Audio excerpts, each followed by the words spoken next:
Imagine a single gunshot echoing through history, a sound so powerful it ignites a global conflict, claiming millions of lives and redrawing the map of the world. This isn't the plot of a movie. It's the true story of how one bullet, fired on a street corner in Sarajevo, lit the fuse of World War I. Let's rewind to the early 20th century. Europe was a powder keg, a tangled web of empires, alliances, and simmering ambitions. At the heart of this tension was the Austro-Hungarian Empire, a sprawling, multi-ethnic state struggling to hold itself together. On a map, it looks massive, stretching across Central and Eastern Europe. But within its borders, various ethnic groups were dreaming of independence. One of the most passionate of these groups was the Serbs. Serbia, an independent kingdom to the south, championed the idea of a greater Serbia, a unified state for all Slavic peoples. This put them on a direct collision course with Austria-Hungary, which had annexed the neighboring territory of Bosnia and Herzegovina in 1908. A region with a large Serbian population, this annexation was seen as an outrage by Serbian nationalists. For them, Austria-Hungary wasn't a legitimate ruler but an oppressive foreign occupier. This intense feeling gave birth to secret societies, radical groups willing to do anything to achieve their goals. The most notorious of these was the Black Hand, officially called Unification or Death. The Black Hand was a shadowy military society. Its members were sworn to secrecy and dedicated to liberating their Slavic brethren from Austro-Hungarian rule.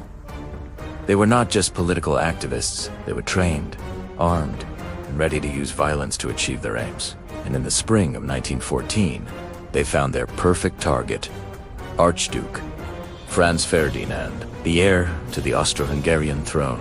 The Archduke's planned visit to Sarajevo, the capital of Bosnia, on June 28th, was seen as a profound insult. June 28th was a sacred day for Serbs, the anniversary of the Battle of Kosovo, a pivotal moment in their national history. To them, Franz Ferdinand's parade on this day was a deliberate provocation, a celebration of their subjugation. The Black Hand saw an opportunity they couldn't ignore. They recruited and trained a small group of young, desperate Bosnian Serbs, arming them with pistols and bombs, and sent them to Sarajevo with a single, deadly mission: assassinate the Archduke. The morning of June 28, 1914, dawned bright and sunny in Sarajevo. The city was adorned with flags, and crowds lined the streets to catch a glimpse of the royal couple, Archduke Franz Ferdinand and his wife, Sophie. They were traveling in an open-top car, a symbol of modernity and accessibility, but also one of incredible vulnerability. The security was surprisingly light for such a high-profile visit. Along the parade route, 6 assassins, little more than boys, mingled with the crowd, their hearts pounding, their hands clutching hidden weapons. The first couple of assassins lost their nerve. As the motorcade passed, they couldn't bring themselves to act. But then, as the cars approached the Komerja Bridge, the third conspirator, a young man named Nedeljko Varbernovia, stepped forward. He armed his bomb, a small, primitive grenade, and hurled it toward the Archduke's car. But he made a critical mistake. The driver saw the dark object flying through the air and instinctively hit the accelerator. The bomb bounced off the folded-back roof of the convertible and rolled under the car behind it. It detonated with a deafening blast, shredding the next vehicle and wounding about 20 people, including an officer in the car and several onlookers. Chaos erupted. Smoke filled the air. People screamed, and the procession screeched to a halt. In the confusion, Varbernovia swallowed a faulty cyanide pill and jumped into the shallow Meljaska River to escape, only to be dragged out and arrested by the police. The Archduke was unharmed. "Tog Sagan," he reportedly exclaimed. "So you welcome your guests with bombs." The assassination attempt had failed. The royal couple continued to the town hall for the scheduled reception. Inside, a furious Franz Ferdinand berated the mayor. Plans were quickly changed. The rest of the day's program was cancelled. The Archduke, however, insisted on one thing.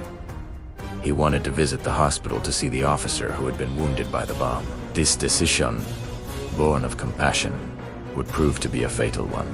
The officials decided it would be safest to alter the route and drive straight down the main road, the Appel Quay, avoiding the city's narrow side streets. But in the chaos and confusion of the day, someone forgot to tell the driver of the lead car. As the motorcade left the town hall, the first car, followed by the Archduke's, made the originally planned right turn onto Franz Joseph Street. An officer in the Archduke's car shouted, "This is the wrong way. We're supposed to go straight." The driver, realizing his mistake, slammed on the brakes. The car stalled as he tried to put it in reverse. For a few critical seconds, the open-top vehicle carrying the heir to the Empire was a stationary target, stranded on a street corner, just a few feet from the curb. And by a staggering twist of fate, it had stopped directly in front of Schiller's delicatessen. Standing right there, having just bought a sandwich after believing the plot had failed, was the 19-year-old Gavrilo Princip. He was another one of the assassins sent by the Black Hand. He had watched the motorcade pass him by earlier, the crowds too thick for him to get a clear shot. Despondent, thinking his chance was gone forever, he had wandered to the deli. Now, he couldn't believe his eyes. The car he had been sent to attack was stopped right in front of him. Time seemed to slow down. Princip didn't hesitate. He stepped forward from the sidewalk, raised his pistol, and from a distance of no more than 5 feet, he fired 2 shots into the car. The first bullet struck the Archduke's wife, Sophie, in the abdomen. She immediately slumped over. Franz Ferdinand, not yet realizing she was hit, reportedly cried out, "Sophie, Sophie, don't die. Live for our children." As he spoke, the second bullet, which had torn through the side of the car, struck him in the neck, severing his jugular vein. Chaos instantly consumed the street corner. Princip was swarmed by the crowd and police. Beaten and arrested, the car sped towards the governor's residence. But it was too late. Sophie was likely dead before they even arrived. The Archduke, his uniform soaked in blood, bled to death within minutes. His last words were a faint murmur. "It is nothing. It is nothing." But it was everything. The 2 shots fired by Gavrilo Princip on that Sarajevo street would become the first shots of the First World War. News of the assassination sent shockwaves across Europe. In Vienna, the Austro-Hungarian government was outraged. They saw the act not as the work of a few rogue radicals, but as a direct attack orchestrated by the Serbian state itself. This was the excuse they had been waiting for to crush Serbian nationalism once and for all. What followed is known as the July Crisis, a month of frantic diplomatic maneuvering, threats, and ultimatums. Austria-Hungary, with the full backing of its powerful ally, Germany, issued a harsh ultimatum to Serbia. The list of demands was so severe that it was impossible for any sovereign nation to accept them completely. Serbia, backed by its own ally, the massive Russian Empire, accepted most of the terms, but rejected a few key points. It wasn't enough. On July 28, 1914, exactly 1 month after the assassination, Austria-Hungary declared war on Serbia. This single declaration triggered the complex and rigid system of alliances that had been built up over decades. It was like watching a line of dominoes begin to fall. Russia, seeing itself as the protector of the Slavic peoples, began to mobilize its vast army to defend Serbia. Germany, seeing Russian mobilization as a direct threat, declared war on Russia. Then, according to its long-held military plan, Germany declared war on France, Russia's ally, and invaded neutral Belgium to get there. Britain, sworn to protect Belgian neutrality, then declared war on Germany. Within a week, the great powers of Europe were at war. The powder keg had exploded.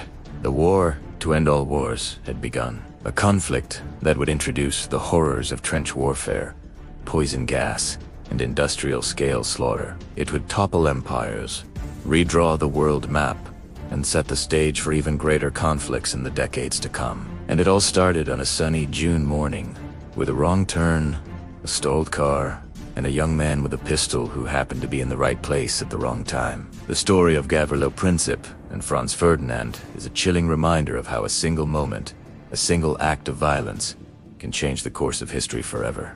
Thank you so much for watching. If you found this journey into the past interesting, please hit that like button and subscribe for more deep dives into the events that shaped our world. Let us know in the comments what historical event you'd like us to explore next. See you in the next video.